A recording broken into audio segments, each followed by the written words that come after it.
Hi friends, welcome back to the trending சமையல். நான் உங்கள் அலமேல் பேசுகிறேன். எப்படி இருக்கீங்க ஃப்ரெண்ட்ஸ்? நல்லா இருக்கீங்களா? இப்போ அருமையான ஒரு மாலை நேரத்தில் ஸ்நாக்ஸ் செய்யலாமா? என்ன தெரியுங்களா? ரவையை வச்சு ஒரு முறுக்கு செய்யலாம் ஃப்ரெண்ட்ஸ். என்னடா இது ரவையை வச்சு முறுக்கு செய்யலாமான்னு சொல்லிட்டு ஆச்சரியமாக யோசிக்கிறீங்களா? இல்லை ஃப்ரெண்ட்ஸ், இது ஒரு வித்தியாசமாக இருக்கும், ஆனால் டேஸ்ட்டாக இருக்கும். அதான் வாயில் வைக்கிறதுக்குள்ளே அப்படியே கரைஞ்சி போகும். பல்லு இல்லாதவங்க, 1-2 பல்லு இருக்கிறவங்க கூட இதை சாப்பிடலாம் ஃப்ரெண்ட்ஸ். அப்போனா புரிஞ்சுக்குங்க அப்போ அந்த அந்த அளவு அந்த முறுக்கு எந்த அளவு சாஃப்டாக இருக்கும்ன்ட்டு. அது எப்படி செய்யலாம், இதுக்கு என்னென்ன பொருள் கூட ஆட் பண்ணணும் அப்படின்னு சொல்லிட்டு வீடியோக்குள்ளே போய் பார்க்கலாமா? வாங்க போகலாம்.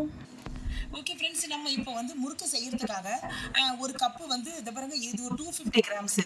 இந்த ஒரு கப்பில் வந்து ரவை எடுத்துக்கலாம் ஃப்ரெண்ட்ஸ். இந்த ரவையை நம்ம என்ன பண்ணணும், நம்ம வந்து கொஞ்சோண்டு தண்ணி ஊற்றி நம்ம கொதிக்கிற தண்ணியில் இதை போடணும். இது எப்படி செய்யலாம்னு சொல்லிட்டு நம்ம இப்போ வீடியோக்குள்ளே போகலாம். வானலில் வந்து நம்ம தண்ணி வச்சுருக்கிறோம். அந்த தண்ணி வந்து நல்லா ஒரு கப்பு, நம்ம எந்த கப்பால் நம்ம ரவை அளந்தோமோ அதே கப்பால் நீங்கள் இது தண்ணி சுட வச்சுக்கோங்க ஃப்ரெண்ட்ஸ். நல்லா தண்ணி கொதிச்சுட்டு இருக்க நேரத்தில் வந்து கரெக்டான அளவில் வந்து உப்பு போட்டுக்கோங்க. அதே பிறகு சால்ட்டு போட்டுக்கிறேன். 2 டீஸ்பூன் வந்து ரீஃபைண்ட் ஆயில் ஊற்றிக்குங்க. ஓகே ஃப்ரெண்ட்ஸ், இதை நல்லா கலக்கி விட்டுக்குங்க. இப்போ நல்லா வந்து தண்ணி கொதிச்சுட்டு இருக்க பக்குவத்தில் நம்ம வந்து ரவை வச்சுருக்கோம் இல்லைங்களா, ஒரு கப்பு வச்சுருக்கோம் இல்லைங்களா, அந்த ஒரு கப்பை வந்து கொஞ்சம் கொஞ்சமாக அப்படியே போட்டு கிண்டி விட்டுருங்க. இது நல்லா கொஞ்சம் டேஸ்ட்டாக இருக்கும் ஃப்ரெண்ட்ஸ். நல்லா ஒரு ஈவினிங் நேரத்தில், இப்போல்லாம் பசங்களுக்கு எல்லாமே லீவு விட்டாச்சு, எல்லாம் வீட்டில் இருப்பாங்க பசங்க. அப்போ அந்த மாதிரி நேரத்தில் பிள்ளைங்களுக்கு இதை செஞ்சு கொடுத்தீங்கன்னா பிள்ளைங்க வந்து வெளியே போய் வாங்காத பிள்ளைங்க சாப்பிட்டுட்டு இருப்பாங்க.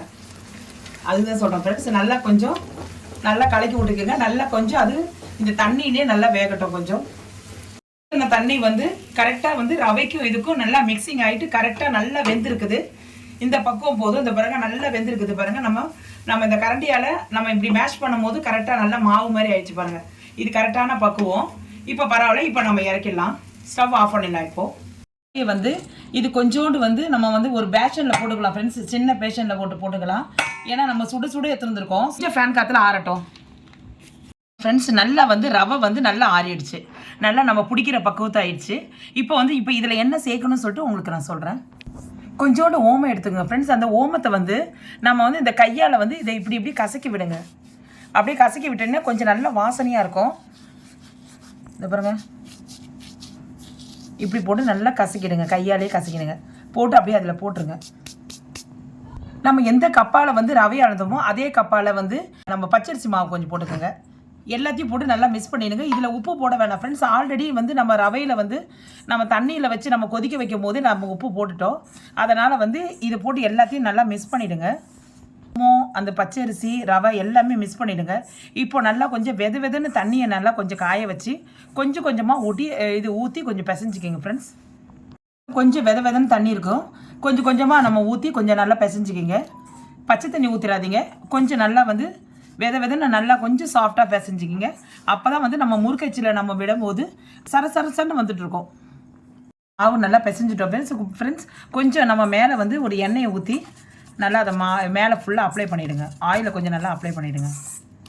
இப்போ அவ்வளோதான் ஃப்ரெண்ட்ஸ். நம்ம வந்து முறுக்கச்சியில் இப்போ கொஞ்சம் கொஞ்சமாக மாவு எடுத்து பிசைஞ்சிட வேண்டியதான். நான் எதுக்கு இது மேலே எண்ணெய் போடுறேன்னா, ஏன்னா இது ரவை இல்லைங்களா, அதனால் வந்து ஃபேன் காற்றுல காயாமல் இருக்கிறதுக்காக தான் நான் எண்ணெய் ஆயில் தன்மை இருக்கட்டும்னு சொல்லிட்டு நான் போடுறேன். எண்ணெய் போடாமல் விட்டுட்டிங்கன்னா ஏன்னா ரஃப் ஆகிடும். ஏன்னா ரவை இல்லைங்களா, இது இல்லை இல்லைங்களா, மாவு இல்லை இல்லைங்களா, அதனால். இதோட வாங்க இப்போ நெக்ஸ்ட் இப்போ பார்க்கலாம். இந்த மாதிரி ஒரு முறுக்கச்சி எடுத்துக்கோங்க. முறுக்கச்சியில் வந்து இப்போ மேலே இருக்க வந்து நம்ம வந்து இந்த பிறகு எனக்கு வந்து இந்த மாதிரி அச்சு எடுத்துருக்கிறேன். இந்த மாதிரி ஸ்டார் அச்சு எடுத்துருக்கிறேன். நீங்கள் வந்து ரவுண்டு இதே மாதிரி ரவுண்டு ஹோல்ஸ் இருக்கும் இல்லைங்களா, அது மாதிரி நிறைய இருக்கிற மாதிரி எடுத்துங்க. நான் ஒரு 3 ஹோல்ஸ் இருக்கிற மாதிரி தான் என்கிட்ட இருக்குது. அதை தான் நான் எடுத்துகிட்டு இருக்கிறேன். இப்போ வந்து இதில் ஃபுல்லாக கொஞ்சம் ஆயில் அப்ளை பண்ணிக்கலாம். இப்போது மிச்சது அப்படியே இருக்கட்டும். இந்த பாருங்க நல்ல இந்த பாருங்க சாஃப்டாக இருக்குது பாருங்க. கை உள்ளே போகுது பாருங்கள். அந்த அளவு மாவு இருக்கட்டும். இப்போ வந்து இந்த மாவு எடுத்து நல்லா கொஞ்சம் சாஃப்டாக இருக்கணும் ஃப்ரெண்ட்ஸ். அப்போ தான் வந்து நம்ம பிழிஞ்ச உடனே வரும். இந்த பாருங்க நம்ம முறுக்கு வச்சிருக்கு இல்லைங்களா, அதில் எண்ணெய் தடவி வச்சுக்கோங்க. அதில் இதில் போட்டுருங்க.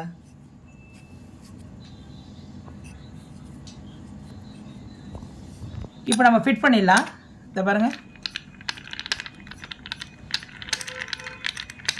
இப்போ நம்ம வந்து இப்போ முறுக்கை நம்ம பிழிஞ்சு விடலாம் ஃப்ரெண்ட்ஸ். இந்த பாருங்கள்,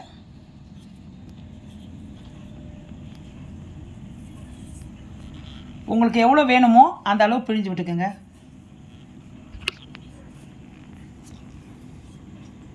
நம்ம அழகாக நம்ம சுட்டுட்டோம். நம்ம இப்போ வானலில் எண்ணெயை காய வச்சு அப்படியே எடுத்து நம்ம அப்படியே போட்டுடலாம். இதுல இருந்து இந்த பெரிய அரிக்கரண்டி இருக்கு இல்லைங்களா, அதில் அப்படியே உள்ளே வச்சுருங்க. உள்ளே வச்சுனா கொஞ்சம் வெந்துட்டோன்னே அப்படியே கீழே தள்ளி விட்டுடலாம். கொஞ்சம் வேகுது பாருங்க.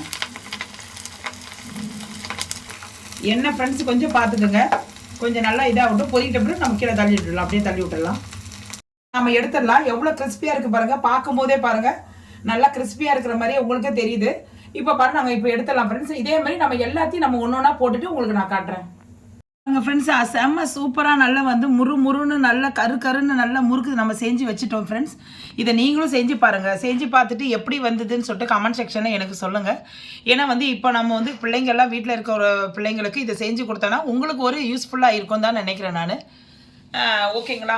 இப்போ வந்து நீங்கள் எப்படி அது வந்திருக்குது, எவ்வளோ கிறிஸ்பியாக இருக்குதுன்னு சொல்லிட்டு நான் உங்களுக்கு ஒரு முறுக்கு எடுத்து நான் உடச்சி காட்டுட்டுங்களா? அப்போ தானே உங்களுக்கு வந்து செய்ய தோணும். நீங்கள் இப்பயே நீங்கள் செய்வீங்க. அதாவது இன்றைக்கி ஈவினிங்கே நீங்கள் செய்வீங்க ஃப்ரெண்ட்ஸ். நீங்கள் எப்படி இருக்குது, எப்படி வந்து அவங்க சொல்கிறாங்களேன்னு சொல்லிட்டு செஞ்சு கொடுத்து நீங்கள் ஒரு ஏர் கண்டெய்னர் நீங்கள் ஒரு பாக்ஸில் நீங்கள் போட்டு வச்சிங்கன்னா குழந்தைங்களுக்கு எப்போ கேட்குறாங்களோ எடுத்து கொடுக்கலாம் ஃப்ரெண்ட்ஸ்.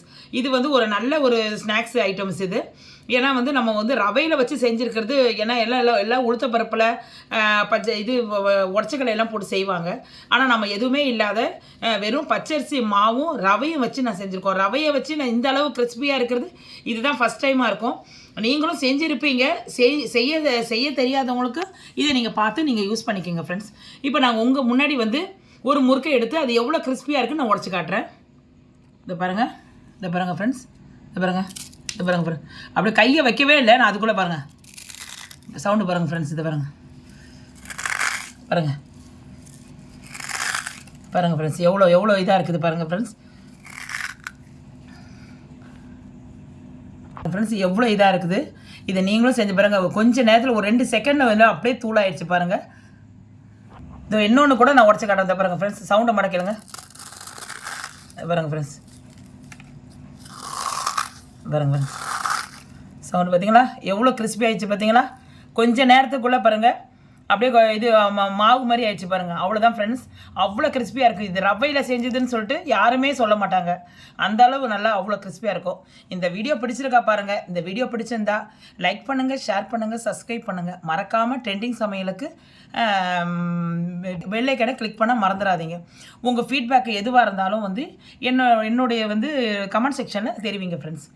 இதோடு வந்து உங்களுடைய விடைபெறுது உங்கள் அலமேலு. நாளைக்கு ஒரு புது டிஷ்ஷோடு சந்திக்கிறது ஃப்ரெண்ட்ஸ். ஓகே தென் பாய்.